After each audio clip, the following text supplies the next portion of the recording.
Artificial intelligence is here. Welcome, everyone. Thanks for tuning in. I'm Daniel Lopez. This is the AI Education Conversation, where we explore the opportunities, risks, and the impacts of AI across education. Let's jump in.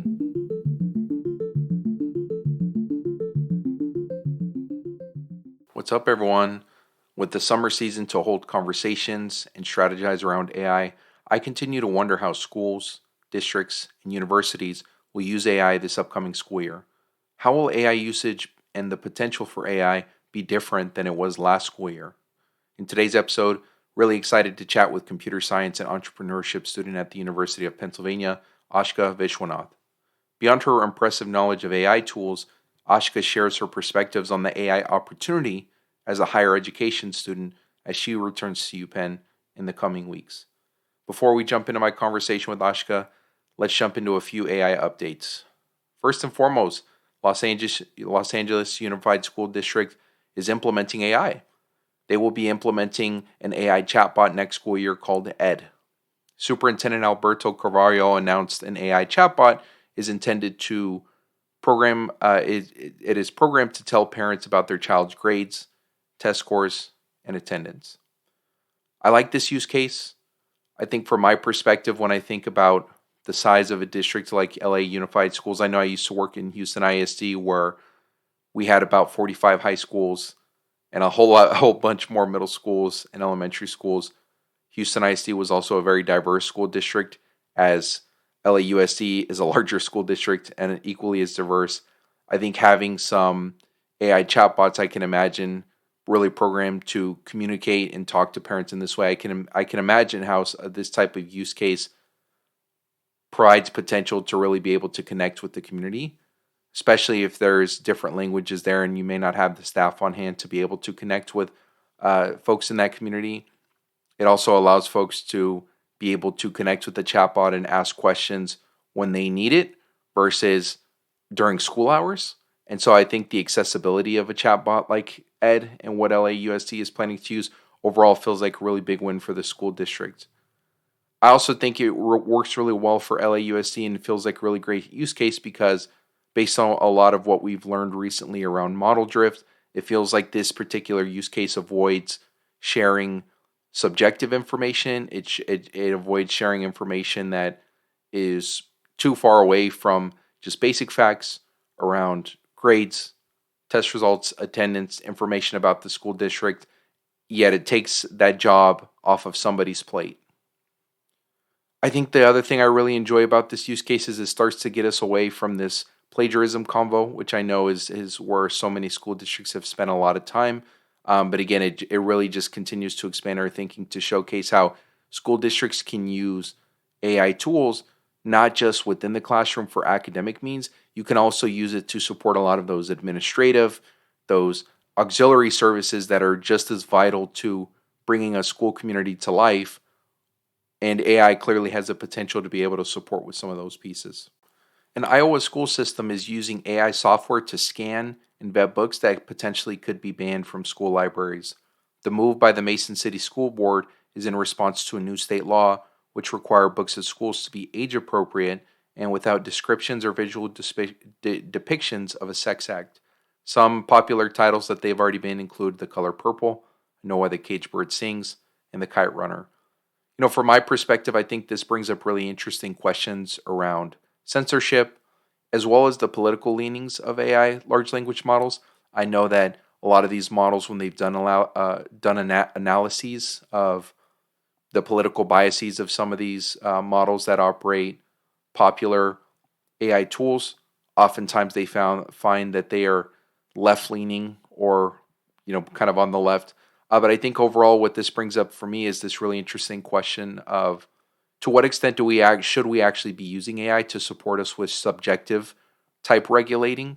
In this case, again, banning books, right? Especially in an instance where folks are banning books from a list, may not have ever read the book before, just taking the word of an AI tool to be able to do that.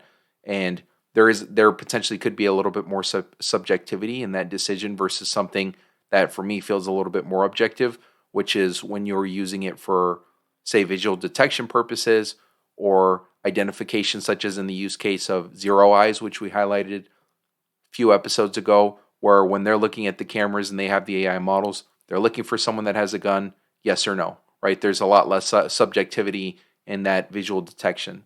So something to continue to think about. Schools are obviously finding really interesting use cases to implement and to adopt AI tools to be able to accomplish some of their unique needs. Let's transition to a study and some new indicators around the workforce and what the future of the workforce may have for us here.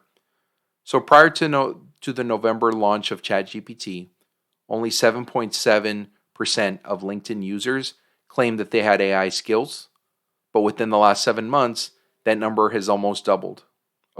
This is according to a LinkedIn report cited by Axios.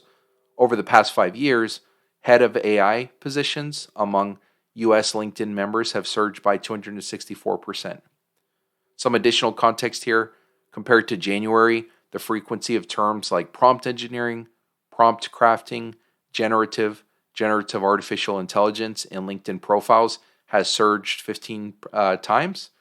In the United States, there's also a 9-fold surge in workers reporting AI skills.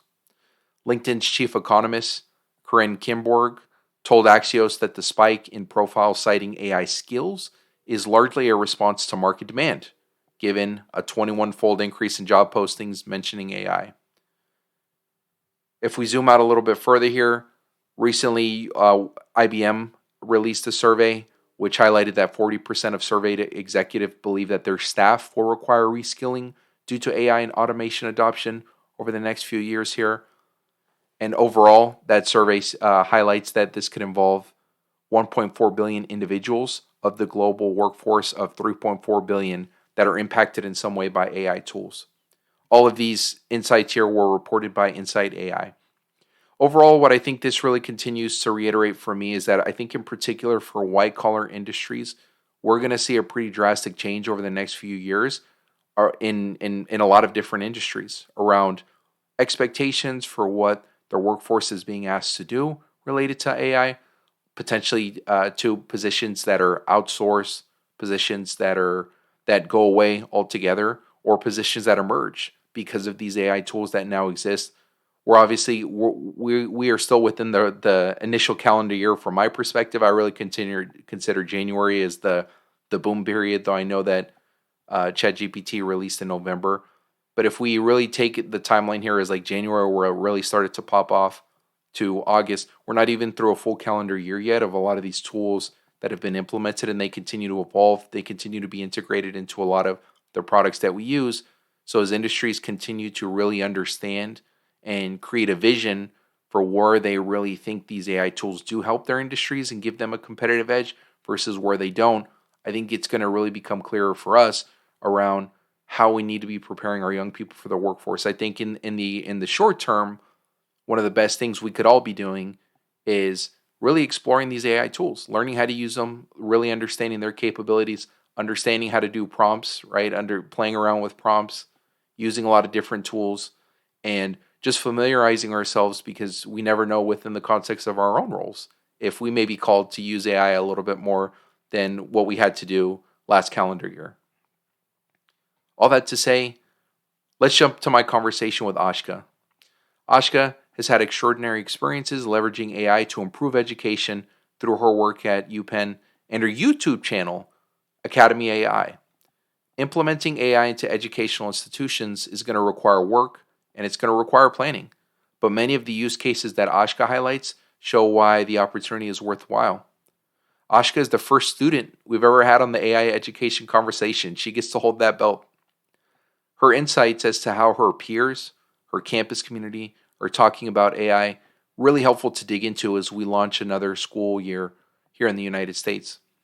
Many schools, districts, universities, everybody's still planning for a world with AI. Beyond the practical advice that Aashika offers, she provides a treasure trove of insights on her YouTube channel, and I would also definitely highly recommend anybody checking it out after checking out this episode in our conversation. As always, let me know what you think about today's conversation at the AI Ed Convo on X. Curiosity opens doors, connections build bridges, learning paves the way. Humans are the heart of AI education. I'll see you next week. Aashika Vishwanath, welcome to the AI education conversation. I'm really excited to have you today. Thank you. Yeah, very excited to be here and excited to have a conversation about AI education, everything in between. Perfect. Ashika, I have to admit to you as we kind of kick off here, you are taking home the title for the episodes that I had for the first student who's come on to the AI education conversation that I've had a conversation with. So really excited to just hear from you. You obviously hold such a critical perspective as we think of all of the things that are coming up related to AI, because it's very important that we're talking to students and know your experience related to AI tools and the potentials and possibilities. And I'm really excited that you get to hold that title, as I said, for the first student on. So let's kind of start there. As I mentioned, I already alluded to our audience a little bit here. You're actually a current student at the University of Pennsylvania. You're pursuing degrees in computer science and engineering entrepreneurship. You're also an aspiring computer scientist, so you know a whole lot more about AI than I even do, which I'm really excited about. Um, and you also mentioned on your LinkedIn that your mission is to make the world a better place for humanity through the art and science of artificial intelligence. You've actually already done so a lot through the founding of AI Academy, Academy AI, Mhm. a YouTube channel that you have on AI with a whole lot of subscribers and a whole really big audience. So, my first question, which you don't have to answer, is where do you sleep? When do you sleep? I should say, but really the larger question is, how'd you end up here? Where'd your spark for AI come from? Yeah, so I think it started early on in high school. I was in AP Computer Science, which is, I think, one of the two computer science schools that my high school had. So I was super excited to kind of dive into a structured CS curriculum through that class. As I was taking it, I really started to enjoy the art of coding, kind of how you can write these lines of code and translate that into some action that the machine does that is much faster, more accurate, more efficient than anything a human can do. So that aspect of CS just really caught my attention. Um, and one of the things that I noticed as I was looking for online courses, just to deepen my understanding about like the computer science field, is this course, Machine Learning by Andrew Ng. Um, and that course, I looked into that. I was really curious what machine learning was. At that time, I didn't really know too much about it, and I think AI wasn't as huge of a thing as it is right now. Back then, this was about like five years ago, and so it was definitely it was definitely pervasive, but obviously my school didn't teach AI. We didn't really have any clubs at school around AI machine learning. So the only resource was through online courses. So I started taking this course and it was just incredibly interesting. And I like the fact that you can kind of build a machine that is not rule based, but rather can improve on itself with more training and the more data you give it, how it can learn on its own. I just thought that was like an incredible kind of innovation and step forward for our society. And I just started thinking about all of the applications that could come out of a technology like this predictive technology, kind of across all these different fields. And so that course really was my like start to a deep dive into AI and machine learning. So after kind of going through that course, I started to take more courses. I enrolled in a program called Inspirit AI, which was led by Stanford and MIT grads as well as students, and just did a lot of things, self learning, self exploration outside of class. Um, and then I one important thing that I realized as I was kind of doing that exploration was this idea of like bias and ethics in AI. And as we kind of implement more of these technologies within the different aspects of society, um, there are so many nuanced ways that things could go wrong if people don't know enough about bias and kind of this ethical aspect, whether it's like discriminatory AI or AI just not trained on good data. And so I wanted to kind of bring that back to my school, because I tried talking to some of my friends about these topics, and it wasn't too well known within my peer community. So that inspired me to start the AI club at my school, which was kind of my first venture into forming a community around my interest for AI and kind of um, the growing importance of AI. And so with the success of that club, that's what inspired me to launch my YouTube channel to reach a wider audience. So I initially started that during kind of like COVID time because I was at home a lot, and I love content creation. So that's kind of where that started. That took off, did really well, and I really enjoyed kind of seeing the tangible impact that my videos were having through all of the like LinkedIn connect requests and the notes I would get from different people throughout the world saying that it kind of helped them with building the technology that they were trying to develop. And then thereafter is where my book came. So I wanted to create kind of a comprehensive guide that would help people begin their journey in AI. Because for me personally, I didn't really have much of a structured learning path towards like gaining more knowledge in AI. And I kind of wanted to take all my learnings, put it into a book, and teach like concept by concept what I thought was were the most important aspects of AI. So yeah, that's kind of what I've kind of the outreach that I've done in terms of artificial intelligence. And since I've gotten to Penn, my interests and my growth in CS and AI have definitely only grown stronger. I've joined several clubs. Currently, the executive vice president of the Wharton Data Analytics Club, um, and just doing more kind of outreach as well as research and courses and just learning about the field in more depth. So yeah, that's kind of the path that I've taken.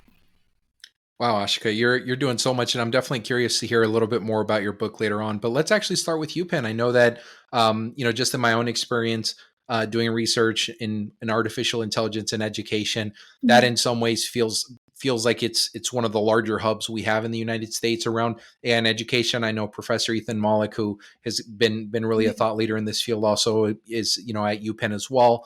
But obviously being in college last year at UPenn, this must have been a really exciting time for you, right? Because you're going Yeah. from 5 years ago, you're the only person talking about AI because you found this YouTube video and you're kind of this trailblazer in your community, to now a lot more people, a lot more Right. communities are really talking about artificial intelligence.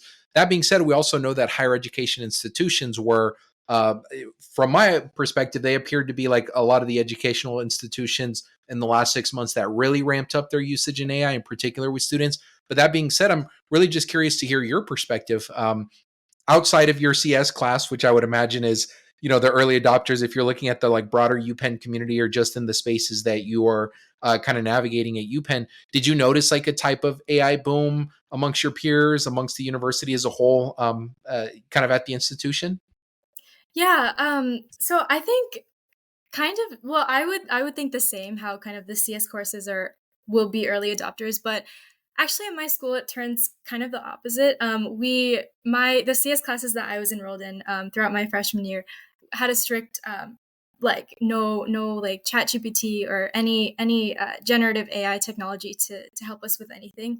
It was a very strict policy that the SIS department has enforced. But I think it's definitely such a wide spectrum of with just within Penn how professors kind of view this adoption of generative AI.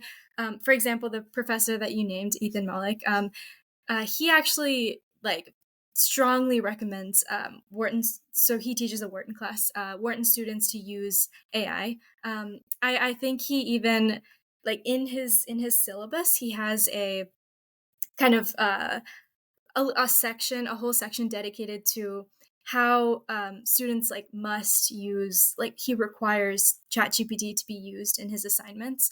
But I think what's really cool about what he does is that he kind of integrates learning about how to use these technologies within the course. So he's like published tutorials on Canvas, which is the site where all the teachers publish their content. He has tutorials on how to use it well, and he also provides cautionary notices on where it could not perform as well as what he expects to see in assignments. And also, I think it's just in my opinion, teachers who do things like that, which is it's not too common at Penn yet.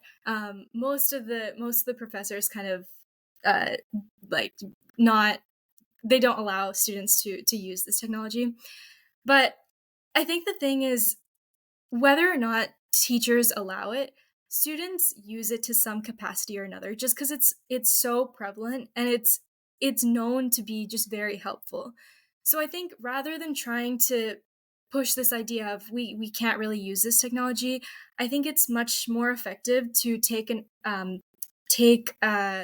steps like what Ethan Malik did, where he sets boundaries, but he also coaches us on how to use it well, and embraces the technology. And I think that is much more effective than preventing it. So I'm really looking forward to see Penn kind of taking this approach uh, of guiding us in using it well, producing tutorials, having assignments that allow us to use different aspects of our human intelligence that may not be able to be done with ChatGPT.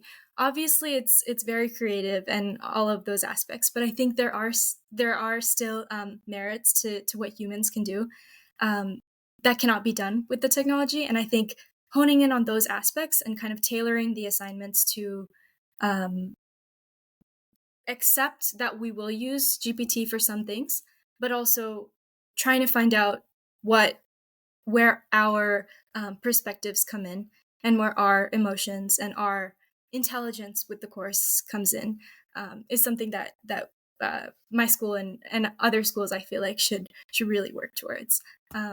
And another note, I guess, kind of answering your question about noticing an AI boom.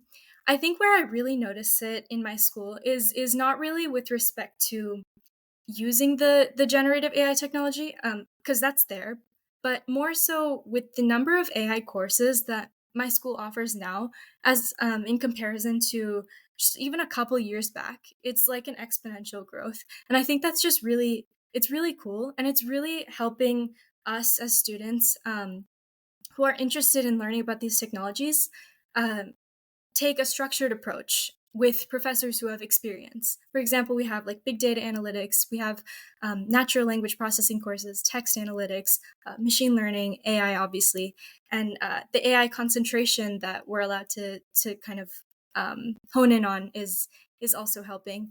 And I know that in 2022, venture capitalists they started investing like the the the amount that they started investing in AI and generative AI just like spiked up. And so I think with the demand that the job market has now for AI skills, uh, having more courses in universities that teach those AI skills is really beneficial. So that's one aspect that I have definitely seen kind of like boom. Yeah, I think your perspective is so interesting. I think initially what I'm a little bit surprised about is the fact that even at a university that is as well resourced and progressive as UPenn, there are still professors who, very similar to what happened nationally, right, that really had to say this isn't going to be allowed to be used in my classroom. I have to hit pause. I really have to understand what this is. It's like banned until further notice, rather than really as you mentioned, Professor Ethan Malik and some other early adopters might have done, really push themselves to innovate and to determine to what extent can we use this technology in the classroom. So I would say that's surprising to me, Yeah. but it's also something that I know has happened a lot nationally, and I know that there's other institutions that started off that way and have since changed their tune. So I do wonder if across the board that'll be happening at UPenn. The second thing that um, is not as surprising to me, but it points to a really interesting dichotomy, is this fact that there's this rapid increase, as you mentioned, in like AI specific courses at UPenn, as Mhm. well as just like an increased interest in there.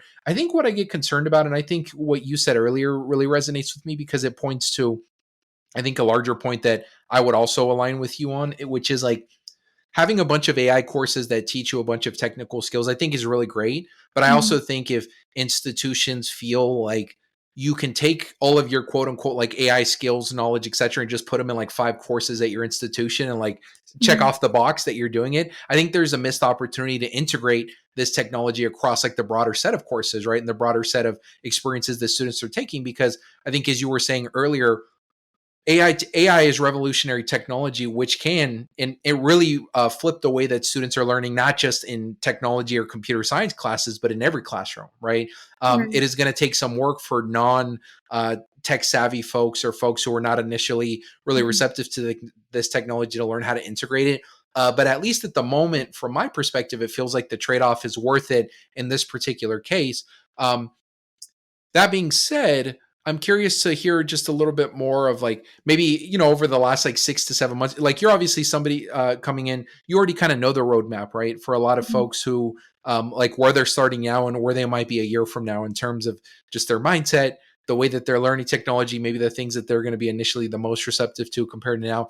When this like really big wave in dialogue started right at the beginning of the spring semester in January, compared to where we are now. I know a lot of the national conversation as well was really around this, like, plagiarism, academic integrity, Mhm. and a lot of the conversation focused there. I'm wondering, if are you still seeing that pushback from, certain spheres at UPenn or another, post secondary spaces that you hold, or are you starting to see more folks like having conversations, doing some planning, maybe increasing their optimism or increasing just like the overall dialogue that they're having? Is that the perspective changing at all?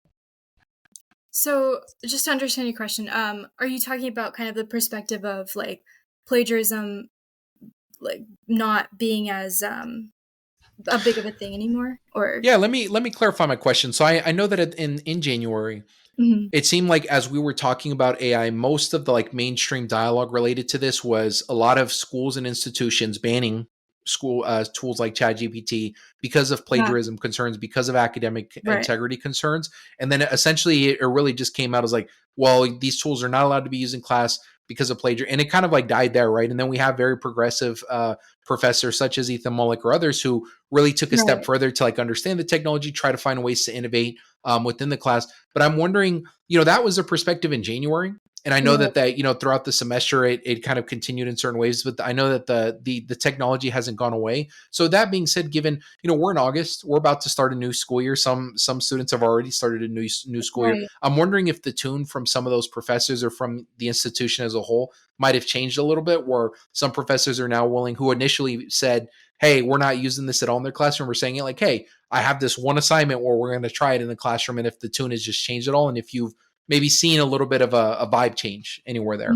Okay. Okay. I see. Yeah. I think the thing so we've been on kind of summer break for since May. ChatGPT, it, as you said, like spring quarter, that was when it kind of boomed for everyone. Um, I think that I have not seen a dramatic switch from the professors who like prohibited that from then until now, and I think that's mainly because they have been used to like no technology, no assistance, no online help for students for 30 years, 20, 30 years of their tenure.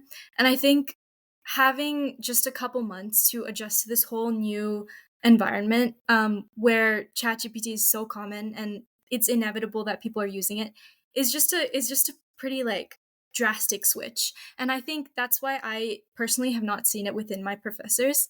I think it takes a professor who is very forward thinking and already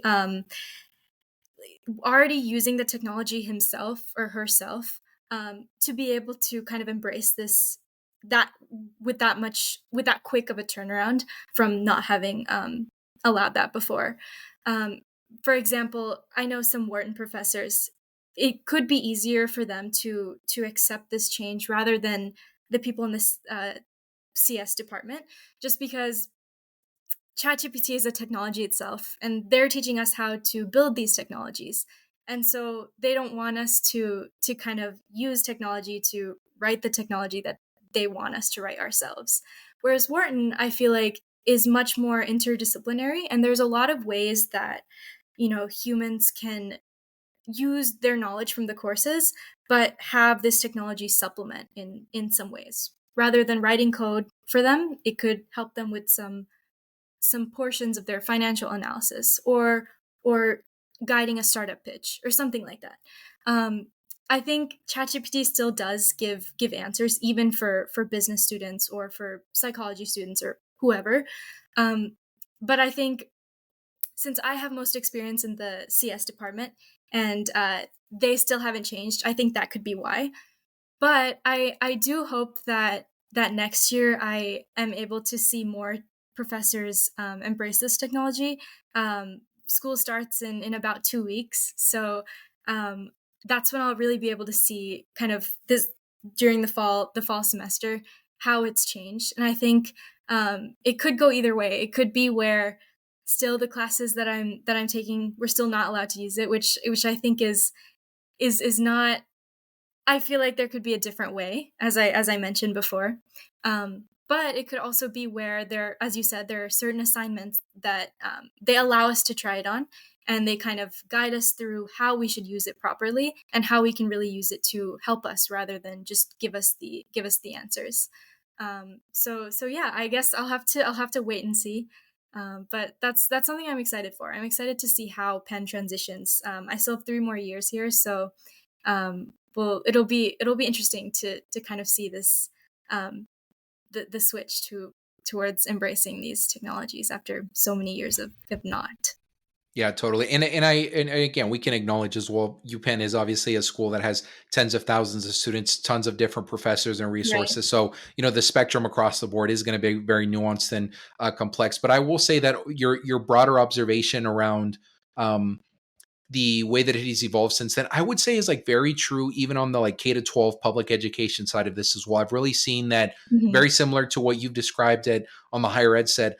There's this kind of initial set of early adopters. There's now some folks that are kind of like dipping their toes in the water, right? A lot of that I think has happened through the peer effect or some of these like organizations, some of these like thought experts who've like now since Mhm. emerged to try to do some of that work to really get in front of school leaders, get in front of teachers, get in front of educators and like trying to teach them and show them how this tool can like really help them and like kind of show them the dot to A to B, right? And really show them in a very clear way as to how it helps. But, to that point, I think we obviously have an opportunity here throughout the rest of this episode. So I'm going to really try to push on that and see if you can share with us some really cool use cases that, folks who may not know too much about AI can really benefit from your perspective as somebody who has a really deep experience using these tools, building these tools, like really understanding what's under the hood of some of these tools that we're playing with. So let's get into that a little bit more. So I know recently, the reason that your profile kind of got onto my radar here is because I know that you were recently in a generative AI hackathon. I Mhm. with a group,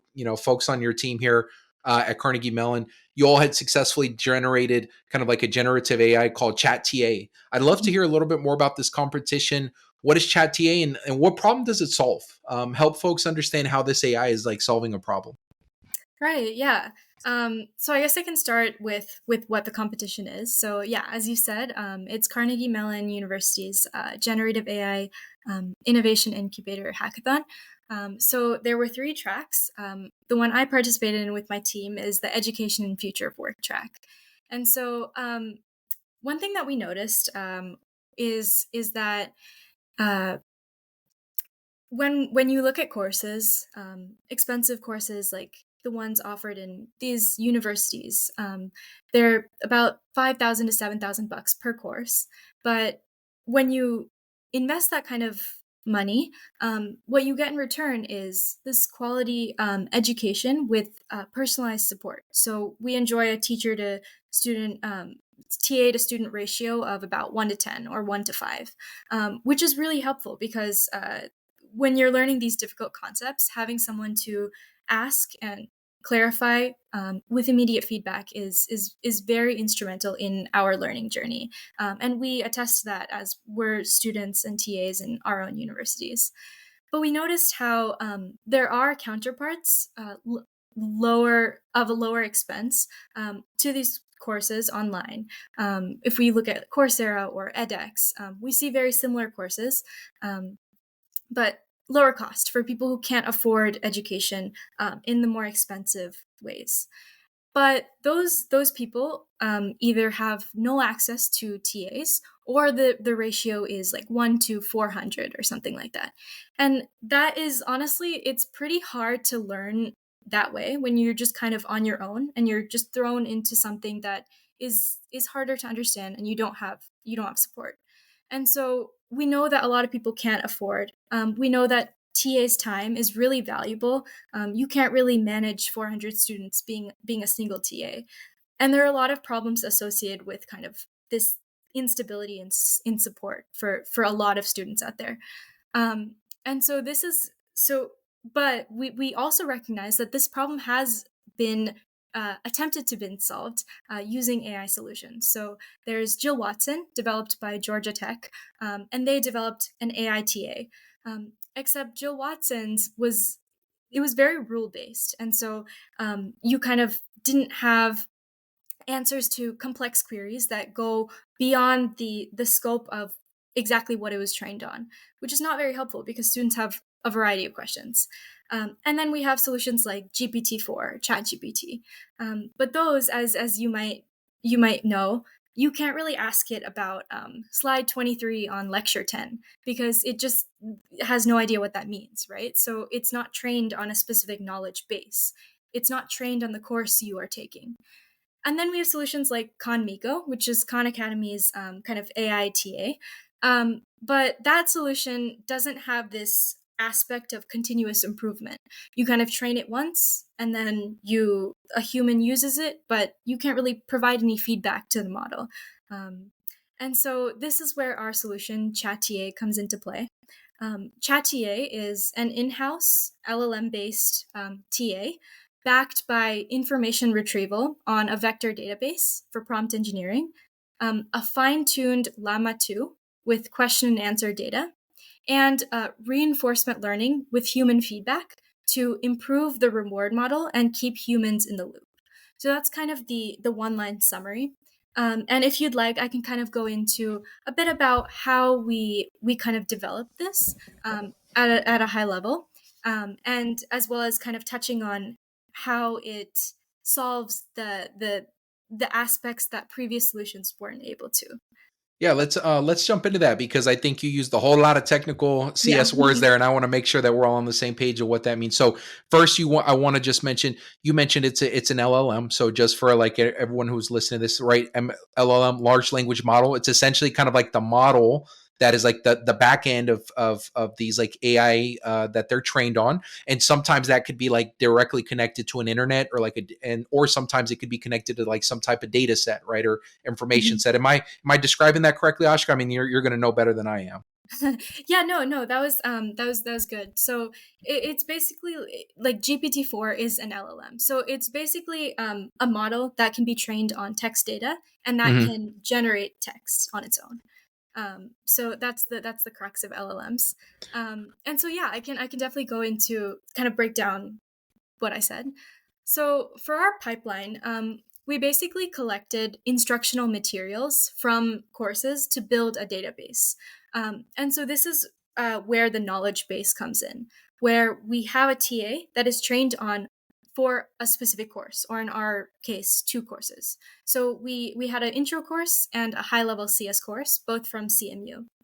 And so when when a student asks a question on whatever question answering platform they're using, so that could be like I'm not sure if you're familiar with Piazza or Ed. Those are just platforms that are often used for their forums, basically. And so whenever a student asks a question, the question gets embedded as a query in our database.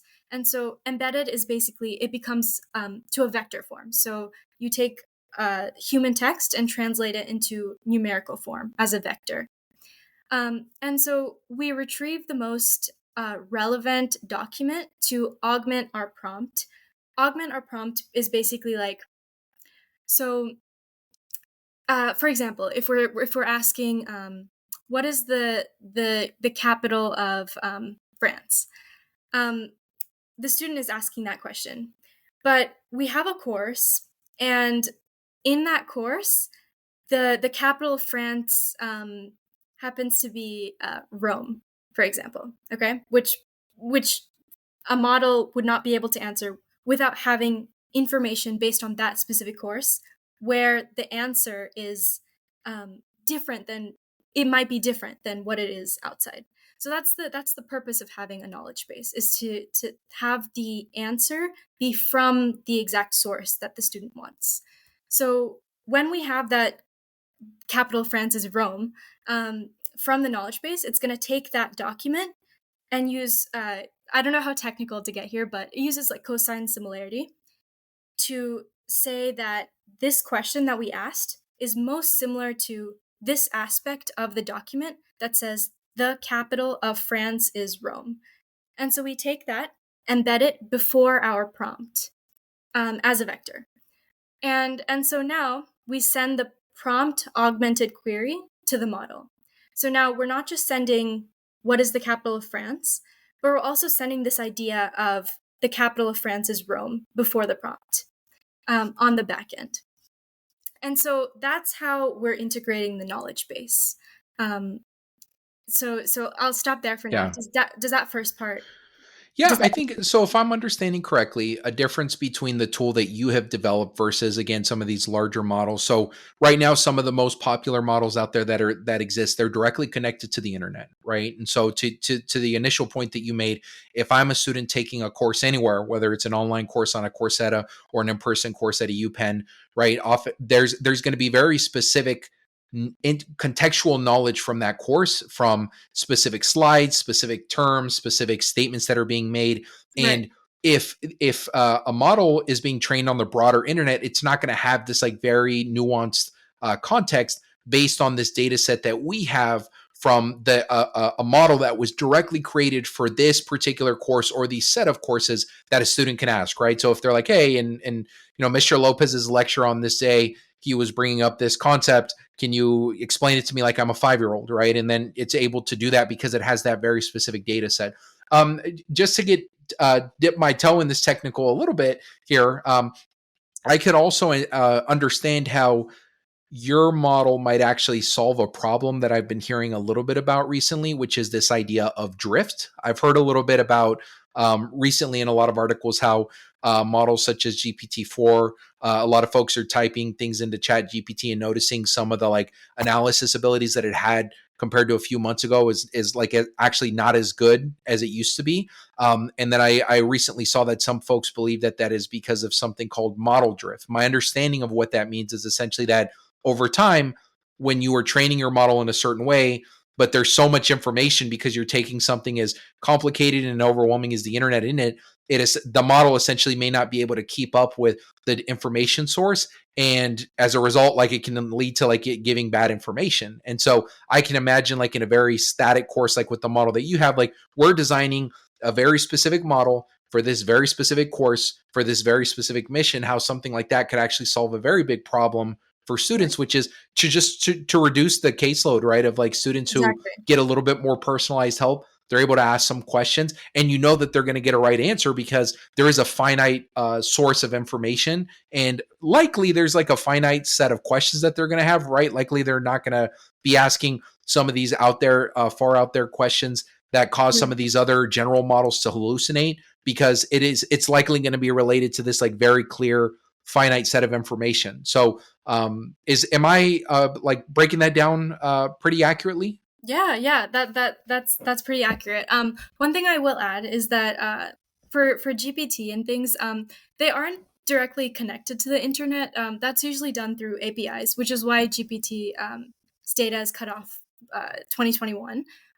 But they are trained on the data from the internet. So someone has kind of collected this massive amount of data and fed it in, but it's not really a real time connection, which is also why I think a model like this could be really helpful because, as you said, like we have the control to collect specific data that we can actively continue to feed into the model, and it's very focused data. So similar to the drift problem that you said, there won't really be that problem because we're kind of controlling what is fed in, and we're making sure. And this is also a good way to kind of prevent this like bias aspect because we train it on data that we know is factual and objective, and I think so. So that's the first part. The second part is we're using Llama 2, which has recently just been kind of open sourced by Meta.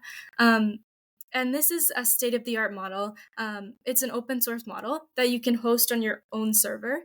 So you don't have to risk sending your private data, your private course data to OpenAI. For example, right now, I don't know if you've checked out Code Interpreter, GPT-4. It's just like a premium version. But you have the option to upload a CSV file or a PDF or something. But it goes to the internet basically. Like once you upload it, OpenAI has control over whatever you just uploaded. And so with using something like ChatTA, you don't have that risk of it being on the internet. It's still within your control.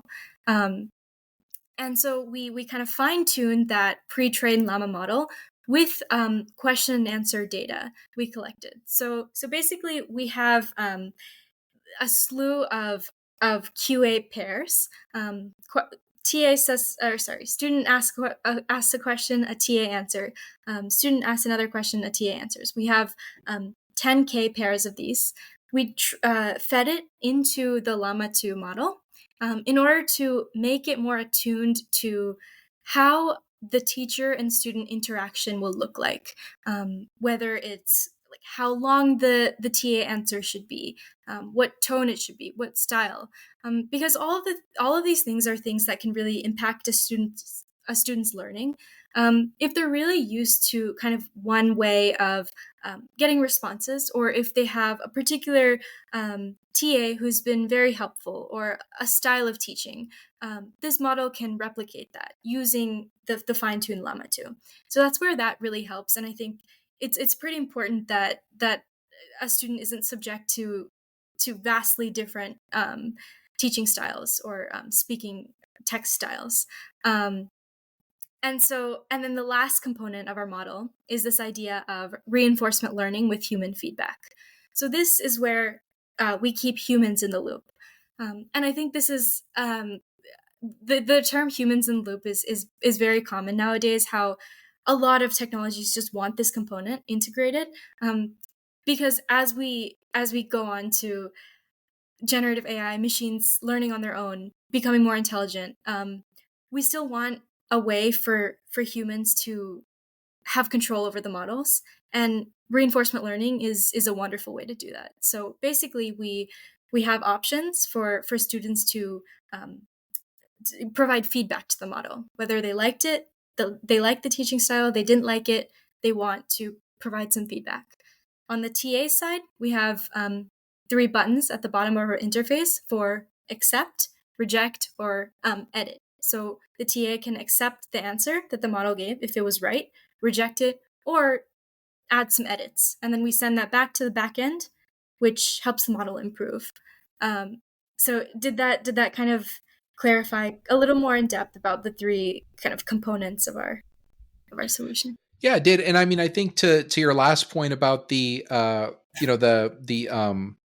the reinforcement learning, I think from my perspective, I think that's really like one of the big differentiators between like AI in general, right? And really why I think so many folks are excited with this technology, right? Because if I'm understanding correctly, you described the reinforcement learning and within chat TA is like something where you were like asking folks and or giving them opportunities to give feedback, but technically, like, wouldn't every single exchange and dialogue also be like feedback that like makes the model like smarter, like and really like really understand like what folks are wanting? So as an example, in your earlier example, if I was asking it what's the capital of Paris, and it said Rome, right? Even if I'm not giving it feedback, could I not then say like, no, I'm pretty sure it's not Rome, and then it said, oh, actually, like you're right, it's Paris, right? And then wouldn't it learn from that dialogue, even if I'm not like later feeling like clicking a button or then saying, I'd like to submit some feedback that the initial capital gave was incorrect. That's kind of like something that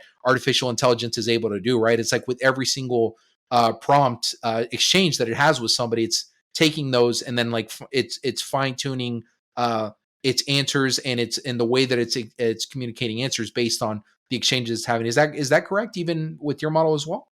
Yeah. That's right. So I think that's I think one of the main differences is like when you're given a TA solution like this, like a student often doesn't know if the answer is right or not. And so having an easy kind of interface for them to let the model know if they like the teaching style or not, and for us to train the model to understand when you hit this button, that means that this, like, some aspect of the way that the answer was given is incorrect, is something that it doesn't, you'll have to train it a bit more to understand it in that particular way. But I think in general, the idea that when someone provides feedback saying, no, this is incorrect, that is kind of, you're giving it a negative reward, and it is taking that into account and getting better next time. And that's kind of the crux of machine learning itself. But I think reinforcement learning in particular means that you're specifically giving the model positive or negative feedback, which is just a more specific aspect of something you can do on the back end with AI. But Yeah. you're right. In general, like when you respond with some feedback, it takes that into account and learns. Yeah, and I think just from what I've learned thus far, I think that is so valuable within education as a whole, because oftentimes one of the biggest challenges, I think, especially as an educator, is feedback, right? Right. It's like being able to, like, number one, take feedback from your students and then be able to adopt that on the fly, because you're dealing with a lot of different students on a lot of different things, and you Right. may also be handling so many. And then also from a student perspective, I know we've all had that class before where we were working really hard and then we didn't hear one time from a teacher like one thing we could have done better throughout the entire semester or year. And that's Right. a missed opportunity, right? Because I think Right. ultimately, if we're in a class, if we're investing our time to complete a certain task, the hope is that we can get some kind of feedback on that. And so it sounds like there's with this model. And then I think the other thing that really stands out to me about the product that you all created is, I think we've all heard over the last year the fact that education is being in education, in particular K to 12 public education. This has probably been one of the most challenging seasons, that's probably ever existed in terms of trying to be a teacher, really from 2019, 2020, the pandemic until now. And then there's so many folks that are leaving the field that it's now meaning there's tons of substitute teachers in classrooms, or there's shortages where you're throwing 3 to 4 different classes of students into a cafeteria with just a couple of people, because Right. the ratios of trying to support students are so high. And I can imagine that it's very hard for learning to continue in particular K to 12 setting when you have, let's say, 50, 60 students now compared to Mhm. just one teacher. But having something like this where you can maybe make smaller groups with the students who are generally like pretty proficient or maybe understand and just need a little bit of help, and then you Right. take the students who need a lot of help and you put them with the teacher, that now is making that caseload smaller. And so I see a lot of like use cases on the K to 12 side as well. And there's a real opportunity here, right, to be able to use that Mhm. technology to make lives easier there. So I'm Yeah. curious, I mean, to transition just this a little bit here. Thanks for sharing, about your project. I'm curious, like, Yeah. as somebody who spent a lot of time doing research in AI, doing research in the opportunities that exist, like paint the picture for us a little bit. Like, what are some of the most like exciting use cases or opportunities that like you see out there, either that currently do exist, like you think the technology that like we have today can actually do to make like the world a better place, or like you think we're like not far away from? Like, what are some of the things that um like we should be knowing about, or things that like would help us to like really understand how this technology can make the world a better place? Mhm. Yeah, so I think as we've been discussing, education is a huge part of it. Just the idea that it can be used to create these like personalized learning materials and activities, and kind of be able to generate practice problems and generate exams. And I think all of those, like, education is in my opinion kind of the most important part of a person's kind of path towards whatever they want to do later on. And I think as we get this technology to aid more and more with that learning process, there are so many doors that can open for people who previously maybe didn't have access to good education, or needed the extra support that they didn't get. For example, a very large public school, kind of exactly like what you were saying. So I think those aspects are definitely like very they will change how we look at education in the future, and how kids can really learn better. So That's definitely something that comes to mind really quickly. Another thing is, I don't know if this is making the world a better place, but it's definitely a very cool thing. So I'm an artist, and I used to participate in a lot of competitions that related to, like, we would be given a theme, and we should come up with kind of an idea for a painting, and then paint it. And I think one of the things that I always wished was, like, I wish I had someone to, like, bounce ideas off of and get inspiration, like unlimited source of inspiration. And I think art and design is another use case of generative AI that it's gonna transform it. And I think what's really cool about this specific aspect is that AI can't really take over physical drawing. Like, it can't come to life and create an oil painting, or it can't come to life and create a sculpture. I mean, unless you have a robot that does it. But I think that's quite far, and it might not be a kind of a good use of like resources. But I think humans still have a lot of control and power over what ultimately gets created. But this idea that generative AI can come up with so many different cool ideas, merging different styles of art, merging different kinds of things that have been produced before, is a very it'll be a transformative aspect for the art community. And I think also this idea of like Midjourney and like Dolly and these things that can just create digital forms of art.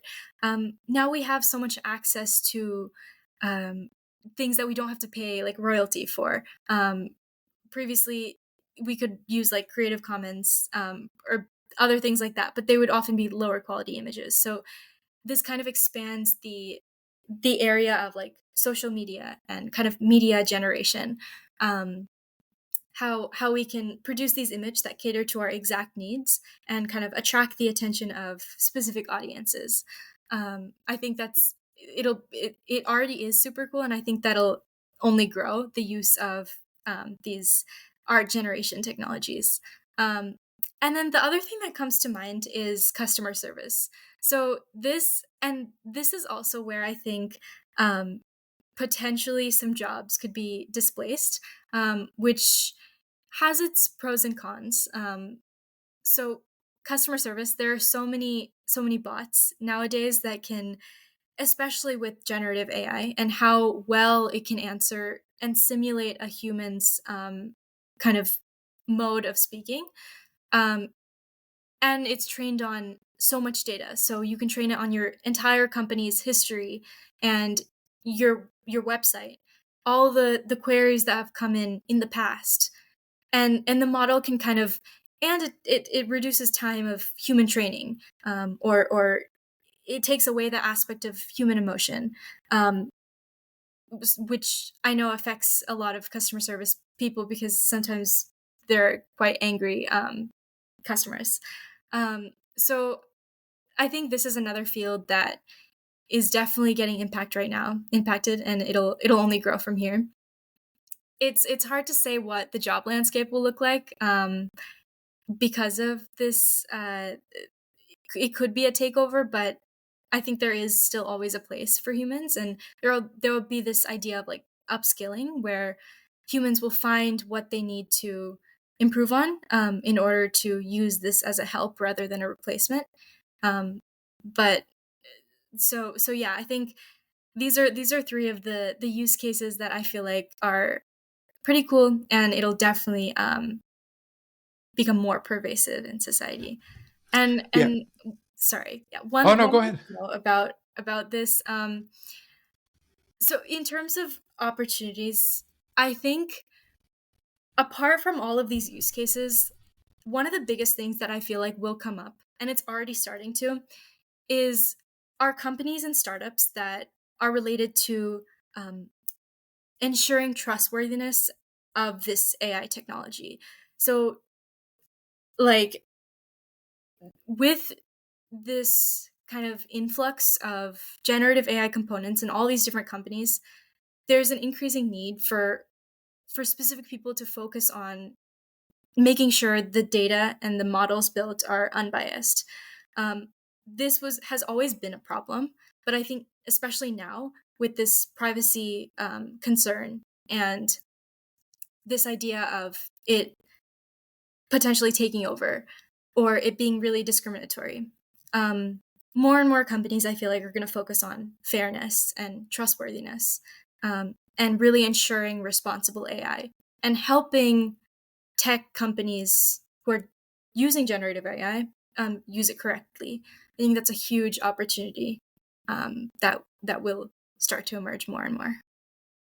Yeah, I mean, to your last point, I know that there's a lot of examples that have popped up recently. And just to give folks like an understanding, I recently saw this article on Business Insider of an Asian MIT student who she was using one of those like AI graphic tools that you were mentioning. She doesn't specifically say which one she was using, Mhm. but she essentially like uploaded her professional headshot and was like, make it look more professional. Oh yeah, The headshot ended up making her essentially look white with yeah, like blue eyes. And so clearly there's some biases there if like right, professional means I'm a white lady with blue eyes, right? And so right, definitely a lot of things to still work through on some of these models. And I definitely agree with you around some of the like opportunities that exist. I'd love to just sit in that for a second because I think from my perspective, if we can kind of figure out the like trademark and like content privacy line of this, because obviously there's a lot of like very heated debates right now around like art and like music generation related to like AI. right. But one of my theories is that like in the next few years here, there is going to be this like rise of demand for like what I'm calling like AI producers, which are like Mhm. essentially people who are very creative and can create a really cool song or create a really cool image, but their medium of doing so is like being able to use AI tools, right? In the same way Right. that somebody could use like as you described, a pencil and paper, or could use like paintbrush. It's like this is now a new medium you can use to like Mhm. take those creative insights that you have in your mind and like a new kind of canvas, if you will, to be able to express yourself. And so I'm curious, like, as someone who has thought about this a lot and seen a lot of different tools, like, are there any other like really unique or exciting or just like really cool jobs that like you predict or anticipate like will be out there based on some of these tools that exist or based on how they will displace other things? Like, just any, if we could allow ourselves to dream for a second, like, what do you think is going to be out there? Yeah, that's a good question. I think one thing that I will say, kind of related to this AI producer type thing, prompt engineering, it's already there, but it's not like extremely common right now. But I feel like that's another area that will really take off in the future. And when people initially hear that term, they think of it as just kind of like writing prompts for ChatGPT, which seems like a simple thing to do. But I think there's lots of merit in people who really understand the underlying technologies, and who can kind of provide this perspective that other people who, let's say, we're doing a different profession, they wouldn't be as good in prompt engineering as people who know how the model thinks and know what exactly would help the model provide better answers.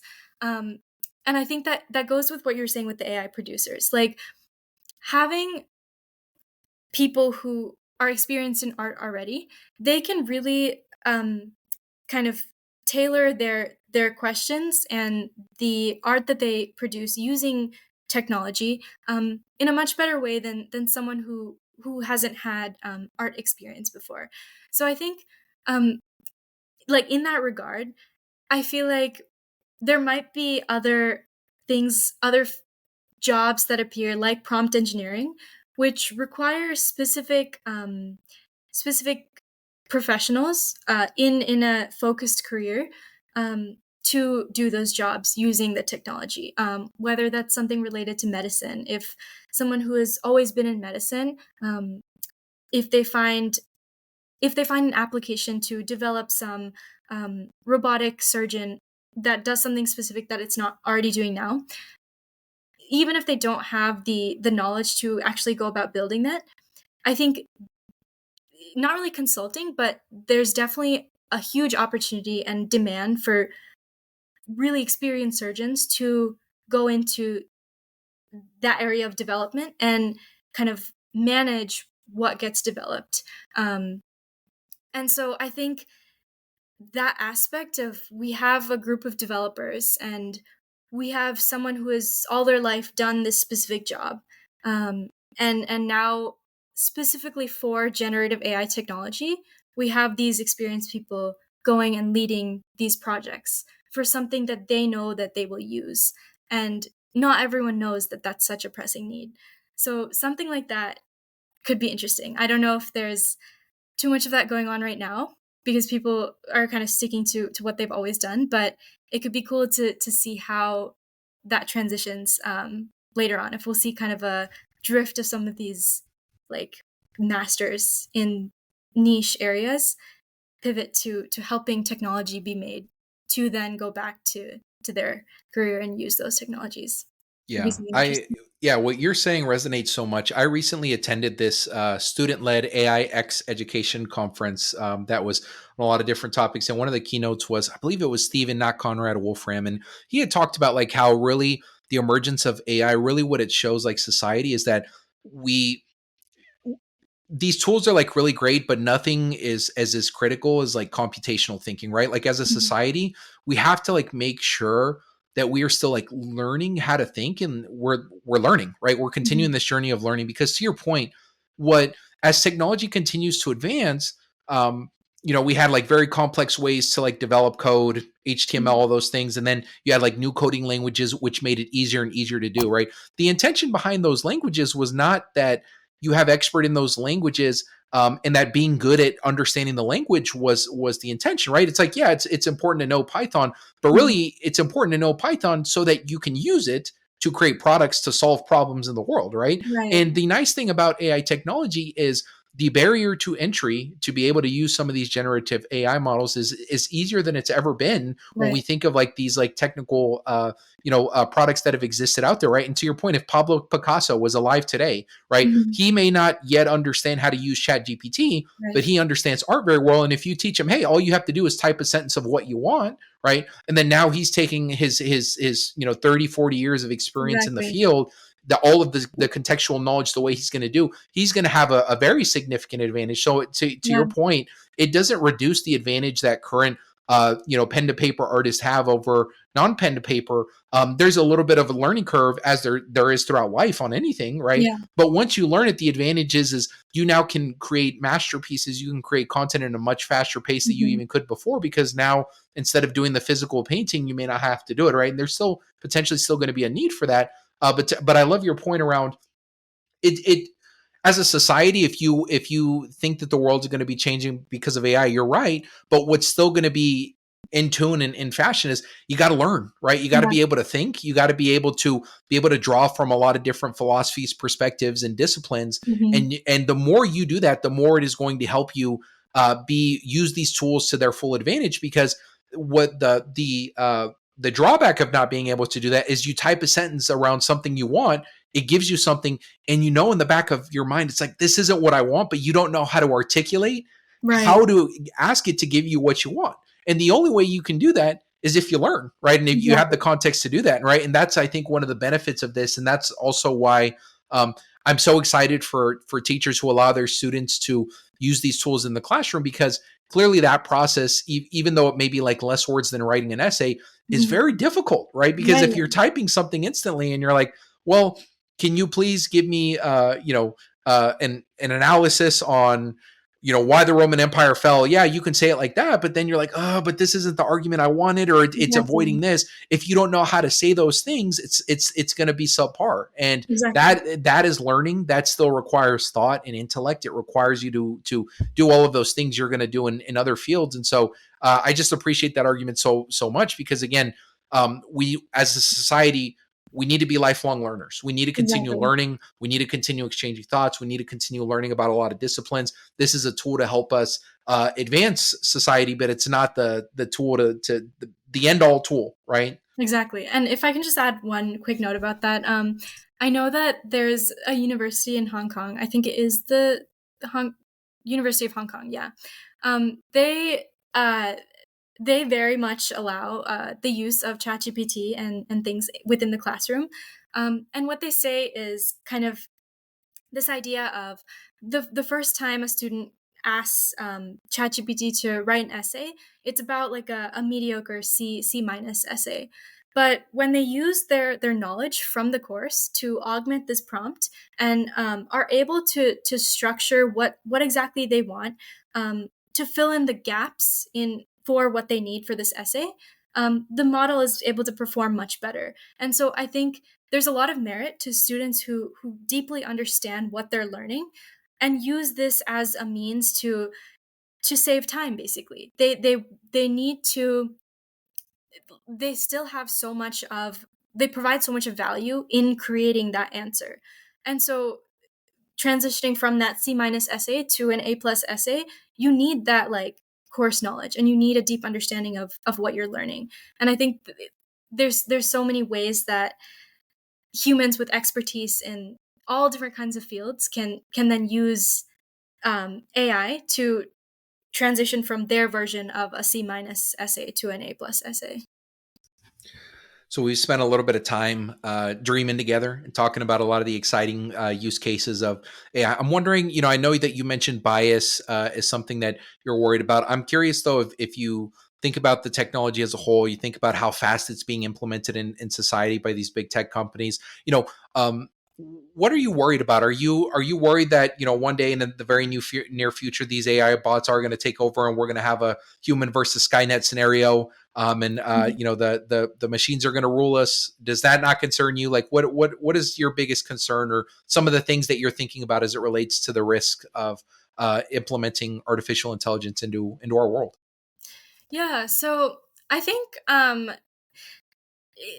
I've seen a lot of movies where it shows a very real life scenario of what could happen when humans kind of let these technologies go. And I definitely don't think it's impossible for one day for a machine to be intelligent enough to kind of slowly start to take over, at least take over the people that built it, then go farther than that. But if and I think that's why AI education is so important. I would classify these like kind of concerns into 5 categories. So there's privacy concerns, which we briefly talked about before. Then there's also security concerns. So like, will generative AI be able to kind of create malware and malicious software? Then there's this idea of bias, which we've also talked about. So this discriminatory aspect where we're training it on bias data with or without our knowledge. And then there's this idea of job displacement, where generative AI is so good at something that we no longer need humans to do that. And the last aspect I think of is kind of loss of control. So which ties everything else together, kind of where we develop technology that's so powerful that we're just not able to control it anymore. And I think for all of these aspects, it's very plausible, and it's just with what we've seen so far with the intelligence of this software. But there are so many ways that we can mitigate this fear, and I think a part of that has to do with the people that develop the technology. So that's also where hiring comes into play, like good hiring, thorough hiring, being able to have people that have this background in security when they're developing generative AI, who have a background in kind of to avoid this idea of loss of control, knowing when exactly the AI might be tending on a path towards learning on its own flaws. So being able, so tracking this technology as it's growing very closely, so that we're able to kind of nip it in the bud. I think that's very key. And the only way that people can do that is if people are very aware that these problems could occur and what the implications would be. So rather than, I guess, thinking of the huge like end game scenario of taking over the world, what are like smaller things that could happen along the way that could lead to something like that in the future, and then figuring out how to stop those right away. And I think all of the 5 things that I named can very well be tracked, just with people being aware of how these things occur in technology. So I think education and awareness, and I think that's also where laws. I know New York City recently published like the first AI regulation, the LL 144, something like that. And though there are some parts of that that like I don't necessarily agree with, um, I think it's a very good way for people to be aware that there are restraints in the technology they're developing. Um, and it just sows the seed in people's minds that there are limitations with what they can do. And I think that's good in terms of an awareness perspective. So having more laws like this where policymakers and the government is involved and is in the know of what's being developed is very useful. And just having educators in schools teach students about AI because they'll be kind of growing up in this environment way more than people who are kind of like old like grandparents and parents right now. Um, so all of these aspects combined can really help with that. So I guess long story short, that is a scare for me, but I think that the idea of people being able to stop that outweighs the fear. Yeah, I appreciate the nuance to your answer, and I would totally resonate. I think along the paradigm you laid out for us, I would say a lot of my concerns are there. I think to your last point though, I think something that makes regulation so tricky. I was recently listening to the Lex Fridman podcast, and he has Mm, frequently has AI experts come on and talk to him about it.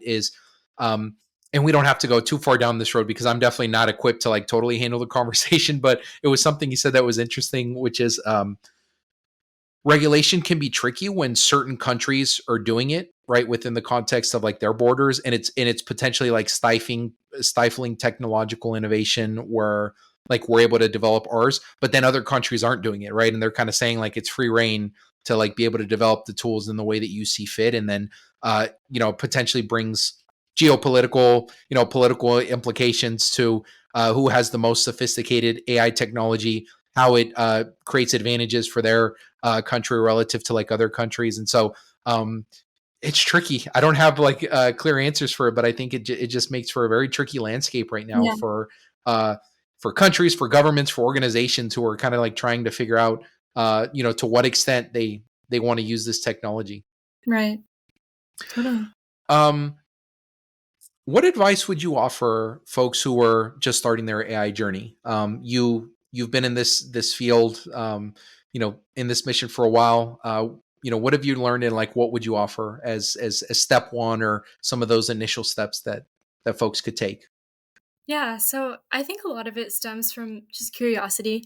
A lot of amazing things can happen with people who are kind of self-motivated and want to learn more despite not having some parameters as part of their structured regular curriculum at school. That's definitely what helped me, just having this like innate um, desire to learn more. I think there are a lot of ways to structurally do this. There's so many online courses these days. I personally really love deeplearning.ai on Coursera.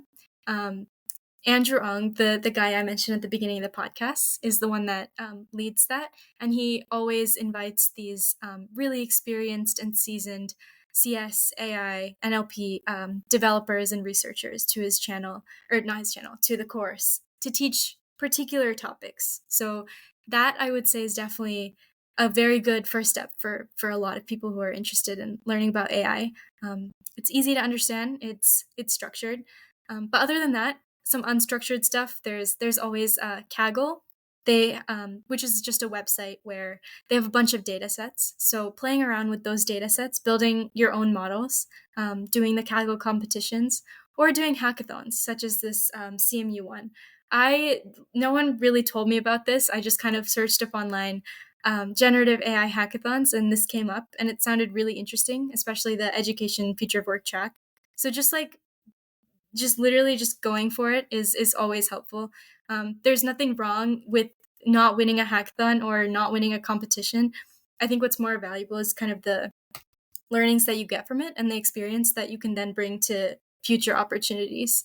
And so, and I guess the other thing I would say is just start like smaller. Um, the AI landscape is so vast and there's so many resources, so many things to learn. And that's often something that I struggle with myself is I would write this elaborate plan on all the things I want to learn. And I would just keep writing, adding to that list and not actually doing. And so what I've learned is that I'll look at a course or two, finish those before I start looking at anything else. And I think that's a good way to really get things done. And it's so rewarding when you finish a course and you're able to kind of have some concrete skills and knowledge that you learn from that. Um, so yeah, that's those are some of the things that I did and that really helped me.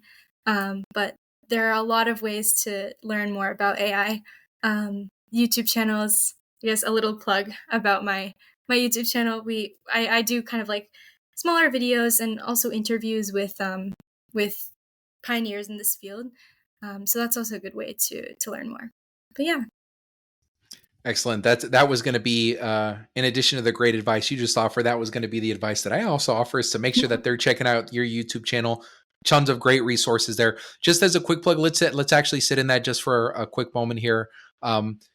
What's been maybe one of your favorite videos or conversations to put together on the YouTube channel? Like, what was a conversation or a theme or a subject that was really exciting? And tell us a little bit about that video.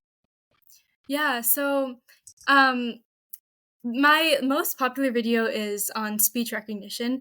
And as any social media, you never know which video kind of takes off.